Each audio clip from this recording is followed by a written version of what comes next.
This is John Young with the Disc Jockey News. We are at the Electro-Voice World Headquarters here in Minneapolis, Minnesota, looking at a lot of the cool speakers from Electro-Voice. We've got walls of them here, and this is really neat. If you ever get a chance, you need to come down and check this out.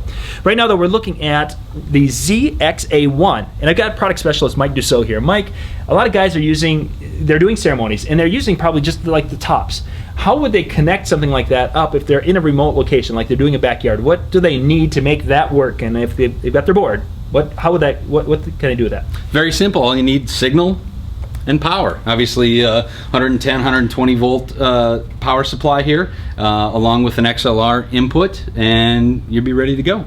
Now, can they hook up, if they're running off their board, and say they had to get a microphone, can they add a microphone to that by just plugging in? Absolutely. This loudspeaker accepts a line level input as well as a mic level input, and you've got individual adjustments over those, so it actually acts as like a little onboard mixer in and of itself. Very cool, very cool. What's the weight on something like that now? Because I've done ceremonies where I've had to walk, it seems like a 300, 400 feet. I mean, how heavy is something like that? Well, my favorite part about this loudspeaker is not only how compact it is, but how incredibly light it is. I mean, oh wow, 17 pounds, so you can play catch with it all day long. Wow, wow. Nothing to it. I mean, nothing to it. And yet, what kind of power will?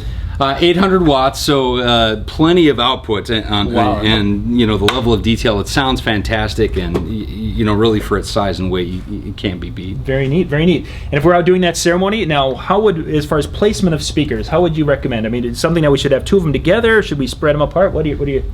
In a perfect world, they would be clustered together, splayed apart. Okay. But of course, that would require it being in the center where I would bet the bride and groom are going to be. So, in all likelihood, you're going to have to work around that. And you know, most of the time, it's going to be, you know, aesthetics are going to be key. You know, as much as a sound guy hates to say that, in that instance, I'll give it a pass and say, yeah, the photographer probably doesn't want these in the shot. So, you know, spreading them far apart isn't going to hurt at all.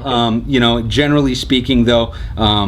You know, one rule of thumb I try to have is, if at all possible, and you are spreading them apart, to actually center them all the way back. So if you've got the front row and the back row, and maybe there's 50 feet from the front to the back, I would probably try to put them maybe 25 feet back and point them across each other. One from each side. Absolutely. Yep. You know, that way you'll get a little bit more even distribution of the sound, and you won't have any worries about any feedback or things like that, because they'll be distance enough from the microphones up front. So very cool, very cool.